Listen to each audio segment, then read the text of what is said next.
সহজে সাধারণত আমাদের সকলকে স্বাগত। আজকে আমরা অষ্টম শ্রেণীর প্রথম পর্যায়ক্রমিক মূল্যায়ন 2025 সালের ভূগোল বিষয়ের সিলেবাস, নাম্বার বিভাজন এবং সম্পূর্ণ উত্তর সহ প্রশ্নপত্র সম্পর্কে আলোচনা করব। তো চলো এই ভিডিওতে আমরা ক্লাস 8-এর ফার্স্ট ইউনিট টেস্ট 2025 ভূগোল বা জিওগ্রাফি সাবজেক্টের সিলেবাস, মার্কস ডিভিশন এবং এই কোশ্চেন পেপারের উত্তরগুলো দেখে নিই। দেখো তোমাদের কোন কোন অধ্যায় রয়েছে প্রথম ইউনিট টেস্টের মধ্যে। পৃথিবীর অন্দরমহল, অস্থিত পৃথিবী, শিলা আর হচ্ছে ভারতের প্রতিবেশী দেশসমূহ ও তাদের সঙ্গে সম্পর্ক। এই অধ্যায়গুলো তোমাদের পড়তে হবে। কী ধরনের প্রশ্ন পরীক্ষা দেওয়া থাকবে সেগুলো দেখে নাও। 30 নম্বর প্রশ্ন দেওয়া থাকবে এবছর, ঠিক আছে। তোমাদের প্রথম ইউনিট টেস্টের পরীক্ষা এবং সময় দেওয়া থাকবে 1 ঘন্টা। এখানে 6টি এমসিকিউ প্রশ্ন দেওয়া থাকবে। তোমাদের প্রথমে 1 নম্বর মানের সঠিক উত্তর বেছে নিয়ে লিখতে হবে। এরপর থাকবে 4টি এসিকিউ প্রশ্ন, এক কথায় উত্তর লিখতে হবে, এগুলো 1 নম্বর মানের প্রশ্ন। নেক্সট হচ্ছে 2টি 2 নম্বর মানের প্রশ্নের উত্তর লিখতে হবে, 2 দুগুণে 4 নম্বর। এখানে এক্সট্রা প্রশ্ন দেওয়া থাকবে। এরপর 3 নম্বর মানের 2টি প্রশ্ন উত্তর লিখতে হবে, 3 দুগুণে 6 নম্বর, এখানেও এক্সট্রা প্রশ্ন দেওয়া থাকবে। আর 5 নম্বর মানেরও তোমাদের 2টি প্রশ্নের উত্তর লিখতে হবে, 5 দুগুণে 10 নম্বর, এখানেও কিন্তু এক্সট্রা প্রশ্ন দেওয়া থাকবে। তো এইরকম প্যাটার্নের প্রশ্ন থাকবে তোমাদের টোটাল 30 নম্বর এবং সময় থাকবে সেখানে 1 ঘন্টা। ওকে, চলো এখন আমরা এই কোশ্চেন পেপার এবং তার উত্তর দেখে নিই। আর এই প্রশ্নোত্তরের পিডিএফ ফাইল আমাদের অ্যাপের মধ্যে দেওয়া থাকবে, অ্যাপের লিঙ্ক ডেসক্রিপশন বক্সে দেওয়া আছে, সেখান থেকে তোমরা অ্যাপটিকে ডাউনলোড করে চাইলে প্রশ্ন এবং উত্তরের পিডিএফগুলো তোমরা নিতে পারো। 1 নম্বর দেখে সঠিক উত্তরটি নির্বাচন করো। 1 × 6 = 6। একের দাগে দেখো, অন্তঃকেন্দ্রমণ্ডল ও বহিঃকেন্দ্রমণ্ডলের মধ্যে রয়েছে মোহ বিযুক্তি রেখা, গুটেনবার্গ বিযুক্তি রেখা, রেপিত্তি বিযুক্তি রেখা, লেহম্যান বিযুক্তি রেখা। তো অন্তঃকেন্দ্রমণ্ডল আর বহিঃকেন্দ্রমণ্ডল এর মাঝখানে কি রয়েছে? উত্তর লিখবে লেহম্যান বিযুক্তি রেখা। 2 নম্বর দাগের প্রশ্ন, রাশিয়ার কোলা উপদ্বীপের গভীরতম কৃত্রিম গর্তটির গভীরতা 8 কিলোমিটার, 12 কিলোমিটার, 16 কিলোমিটার, 20 কিলোমিটার। তো রাশিয়ার কোলা উপদ্বীপের গভীরতম কৃত্রিম যে গর্ত সেটার গভীরতা 12 কিলোমিটার। 3 নম্বর হচ্ছে কৃত্রিম উপগ্রহের বিচারে সামগ্রিকভাবে পৃথিবীর গড় ঘনত্ব হয় 5.5 গ্রাম প্রতি ঘন সেন্টিমিটার, 11 গ্রাম প্রতি ঘন সেন্টিমিটার, 3.3 গ্রাম প্রতি ঘন সেন্টিমিটার। উত্তর লিখবে এখানে 5.5 গ্রাম প্রতি ঘন সেন্টিমিটার, ঠিক আছে। কৃত্রিম উপগ্রহের বিচারে সামগ্রিকভাবে পৃথিবীর গড় ঘনত্ব।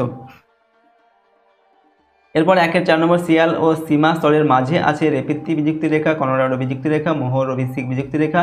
তো শিয়াল ও সীমা স্তরের মাঝে রয়েছে কলোরাডো বিযুক্তি রেখা। 5 নম্বর, গুরুমণ্ডলের 30 থেকে 700 কিমি পর্যন্ত অংশকে বলে ক্রোফেসীমা, নিফেসীমা কোনোটি নয়। তো গুরুমণ্ডলের 30 থেকে 700 কিমি পর্যন্ত যে অংশ সেটাকে বলা হয় ক্রোফেসীমা।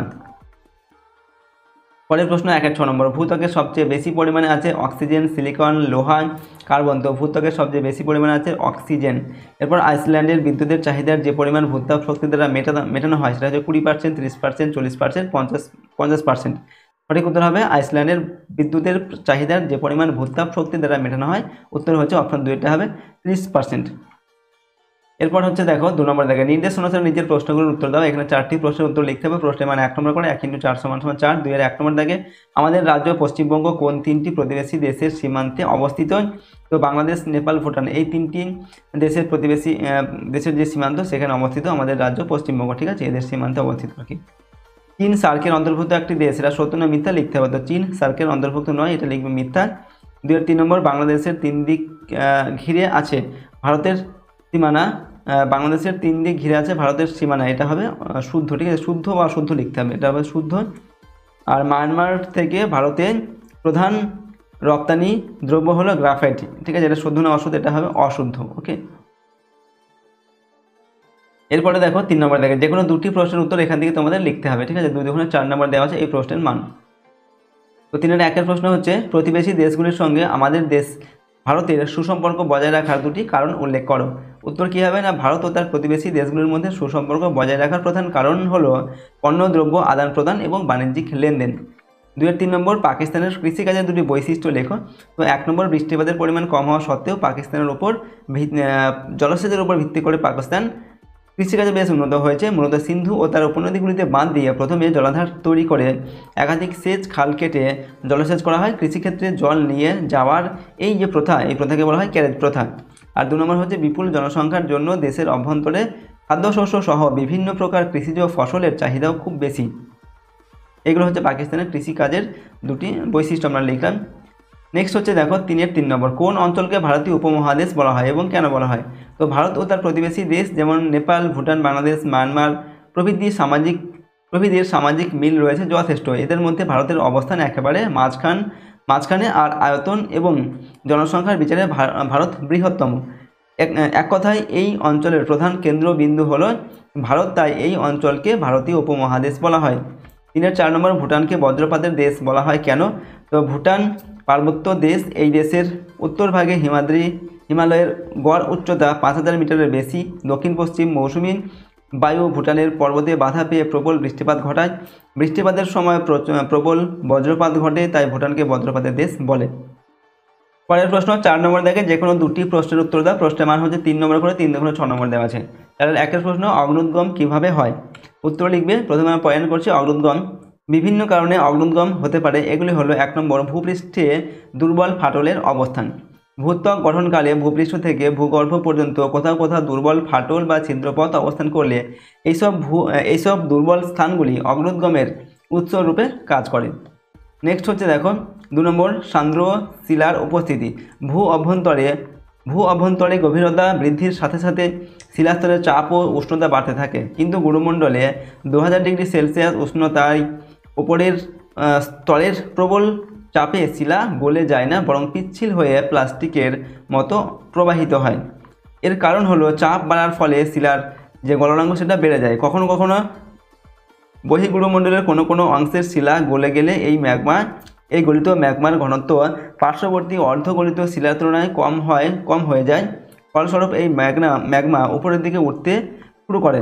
ম্যাগমা যত উপরে ওঠে ততই তার চাপ ও গলনাঙ্ক কমে যায়। এই তরল ম্যাগমার জলীয় অংশ জলীয় বাষ্পে রূপান্তরিত হয় ও প্রবল চাপে ভূপৃষ্ঠের কোনো দুর্বল ফাটল দিয়ে উৎক্ষিপ্ত হয়। ঠিক আছে, উৎক্ষিপ্ত হয় মানে বাইরে বেরিয়ে আসে, যার ফলে কী হয়, অগ্নুদ্গম হয় আর কি। 3 নম্বর হচ্ছে পাত সংস্থান। পৃথিবীর পাতগুলি অ্যাস্টেনোস্ফিয়ারের পরিচালন স্রোতের প্রভাবে এই পাতগুলি খুব ধীর গতিতে সঞ্চারণ করে। এর ফলে পাতগুলি তাদের সীমানা বরাবর কখনো একে অপরের মুখোমুখি বা বিপরীত দিকে বা পাশাপাশি ঘর্ষণ করে অগ্রসর হলে অগ্নুৎপাত হয়। তো এইগুলো হচ্ছে অগ্নুদ্গম বা অগ্নুৎপাতের কারণ। তাহলে 2 নম্বর, ভূমিকম্পের কারণগুলি লেখো। তো পৃথিবীর অভ্যন্তরে নিহিত শক্তি হঠাৎ মুক্ত হলে পৃথিবীর উপরিতল বা ভূত্বক কম্পিত হয়, একে ভূমিকম্প বলে। এর কারণগুলি হচ্ছে 1 নম্বর আমরা প্রথম লিখছি প্রাকৃতিক কারণ। 1 নম্বর হচ্ছে পাত সঞ্চালন। এই পৃথিবীর ভূত্বক কতগুলি কঠিন শক্ত খণ্ডে বিভক্ত, এইগুলি পাত নামে পরিচিত। এই পাতগুলি সবসময় সঞ্চালিত হচ্ছে। এর ফলে পাতগুলো কখনো একে অপরের সাথে সংঘর্ষে লিপ্ত হয় বা কখনো একে অন্যের থেকে দূরে সরে যায়, ফলে ভূ অভ্যন্তরে নিহিত শক্তি বেরিয়ে এসে ভূমিকম্প ঘটায়। 2 নম্বর, অগ্নুৎপাত। আগ্নেয়গিরি থেকে লাভা নির্গত হওয়ার সময় ভূ অভ্যন্তরের ব্যাপক চাপ হ্রাস পায়, ফলে ভূমিকম্প অনুভূত হয়। 3 নম্বর কারণ হচ্ছে মনুষ্য সৃষ্ট কারণ আমরা লিখছি। এরপর ঠিক আছে, মানুষের দ্বারা যে সমস্ত ভূমিকম্পের কারণ সেইগুলো। 1 নম্বর কারণ হচ্ছে পাহাড়ের রাস্তা নির্মাণ। প্রযুক্তির উন্নতির সাথে সাথেই আমরা প্রকৃতিকে নিজেদের ইচ্ছা অনুযায়ী বদলানোর প্রচেষ্টা করছি। যেমন ডিনামাইট বিস্ফোরণের মাধ্যমে পাহাড় কেটে রাস্তা নির্মাণ, এর ফলে পাহাড় নির্মাণের পাশাপাশি ভূমিকম্প অনুভূত হয়। 2 নম্বর হচ্ছে বোমা বিস্ফোরণ। বিভিন্ন শক্তিশালী মারণ বোমা যেমন হাইড্রোজেন বোমা, পরমাণু বোমা ইত্যাদি বিস্ফোরণের ফলে ভূত্বক কেঁপে ওঠে। ঠিক আছে, এগুলো হচ্ছে ভূমিকম্পের কারণ। তাহলে 3 নম্বর, ভূমিকম্পের কেন্দ্র উপকেন্দ্র কি লিখবে? দেখো, ভূমিকম্পের কেন্দ্র হচ্ছে ভূপৃষ্ঠের নিচে ভূ অভ্যন্তরে যে স্থান থেকে ভূমিকম্পের উদ্ভব হয় বা যেখানে ভূমিকম্পটা সৃষ্টি হয়, ঠিক আছে, তা হলো ভূমিকম্পের কেন্দ্র। অধিকাংশ ভূমিকম্পের কেন্দ্র ভূপৃষ্ঠ থেকে 50 থেকে 100 কিলোমিটার গভীরে হয়ে থাকে। এরপর ভূমিকম্পের উপকেন্দ্র কি না, কেন্দ্র থেকে ঠিক উল্লম্ব দিকে ভূপৃষ্ঠের যে বিন্দুতে প্রথম কম্পন পৌঁছায় সেটা ভূমিকম্পের উপকেন্দ্র। অর্থাৎ ভূমিকম্পটা পৃথিবীর কেন্দ্রে সৃষ্টি হয় এবং সেখান থেকে পৃথিবীর উপরে ঠিক যে জায়গায় প্রথম ভূমিকম্পটা অনুভূত হয় সেটা হচ্ছে ভূমিকম্পের উপকেন্দ্র। ভূমিকম্পের ফলে উদ্ভূত শক্তি উপকেন্দ্র থেকে পৃথিবীর অন্যান্য স্থানে তরঙ্গের মতো ছড়িয়ে পড়ে। ঠিক আছে, তো দেখো এইভাবে আমরা লিখলাম উত্তরটিকে। এরপর দেখো 5 নম্বর দেখা প্রশ্ন। যে কোনো দুটি প্রশ্নের উত্তর এখান থেকে লিখতে হবে। প্রশ্নের মান 5 নম্বর করে, 5 দুগুণে 10 নম্বর এখানে দেওয়া আছে। 5-এর 1-এর প্রশ্ন হচ্ছে প্রকৃতিতে শিলার উৎপত্তি ও রূপান্তর একটি নির্দিষ্ট নিয়মে চক্রাকারে আবর্তিত হয়, এটা ব্যাখ্যা করতে হবে। আমরা উত্তর লিখছি আগ্নেয়, পাললিক ও রূপান্তরিত। এই 3 প্রকার শিলার উৎপত্তি পরস্পরের সাথে সম্পর্কযুক্ত এবং শিলা সৃষ্টির এই প্রক্রিয়া চক্রাকারে আবর্তিত হয়। প্রথম হচ্ছে আগ্নেয় শিলা। ঠিক আছে, আগ্নেয় শিলার সৃষ্টি অগ্নুদ্গমের মাধ্যমে বা ভূপৃষ্ঠের কোনো দুর্বল ছিদ্রপথে ম্যাগমা ভূপৃষ্ঠে লাভারূপে বেরিয়ে এসে অথবা ভূ অভ্যন্তরে শীতল ও কঠিন হয়ে আগ্নেয় শিলার সৃষ্টি হয়। পাললিক শিলার সৃষ্টি পরে এই শিলা নদী, বায়ু, হিমবাহ প্রভৃতি প্রাকৃতিক শক্তির প্রভাবে ক্ষয়প্রাপ্ত ও অপসারিত হয়ে কোনো সমুদ্র, হ্রদ বা নদীর তলদেশে বহু বছর ধরে সঞ্চিত ও কঠিন হয়ে পাললিক শিলার সৃষ্টি করে। এরপর দেখো রূপান্তরিত শিলার সৃষ্টি। আগ্নেয় ও পাললিক এই দুই ধরনের শিলা ভীষণ তাপ, চাপ অথবা রাসায়নিক বিক্রিয়ার মাধ্যমে দীর্ঘ সময় ধরে পরিবর্তিত হয়ে রূপান্তরিত শিলায় পরিণত হয়। এরপর হচ্ছে পুনরায় আগ্নেয় শিলার সৃষ্টি। আবার বহু বছর পর এই তিন ধরনের শিলা ভূ আলোড়নের ফলে ভূগর্ভে প্রবেশ করলে ম্যাগমায় পরিণত হয়। এই ম্যাগমা থেকে আগ্নেয় শিলার সৃষ্টি হয়। রূপান্তরিত শিলা থেকে পাললিক শিলার সৃষ্টি। আবার কখনো রূপান্তরিত শিলা বিভিন্ন প্রাকৃতিক শক্তি দ্বারা ক্ষয়প্রাপ্ত ও অপসারিত হয়ে নদী, সমুদ্র বা হ্রদের তলদেশে সঞ্চিত হয়ে ও জমাট বেঁধে পাললিক শিলা তৈরি করে।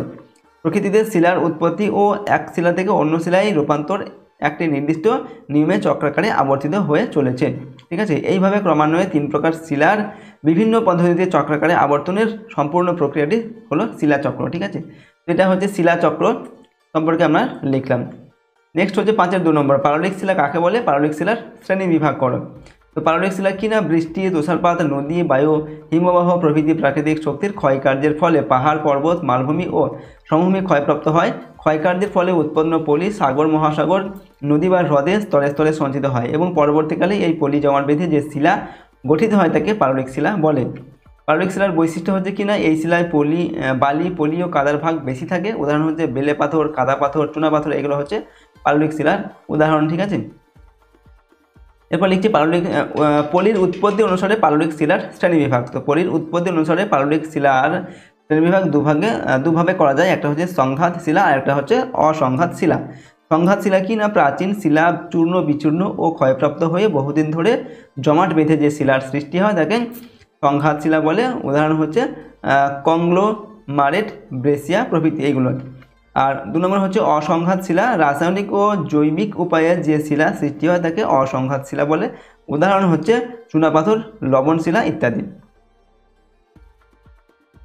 5-এর 3 নম্বর হচ্ছে রূপান্তরিত শিলা কাকে বলে? রূপান্তরিত শিলার বিশেষত্ব লেখো। তো আগ্নেয় ও পাললিক শিলা অত্যাধিক চাপ, তাপ ও রাসায়নিক বিক্রিয়ার ফলে এক ধরনের শিলার সৃষ্টি করে তাকে রূপান্তরিত শিলা বলে। রূপান্তরিত শিলার বিশেষত্ব বা বৈশিষ্ট্য কিনা 1 নম্বর হচ্ছে আগ্নেয় শিলা রূপান্তরিত শিলায় রূপান্তরিত হলে তা খুব স্ফটিকযুক্ত হয়।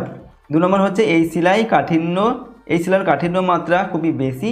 3 নম্বর এই শিলায় সাধারণত জীবাশ্ম দেখা যায় না।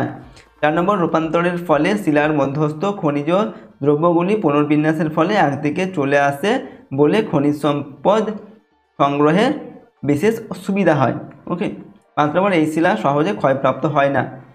6 নম্বর পাললিক শিলা রূপান্তরিত শিলায় পরিণত হলে তা আগের থেকে কঠিন ও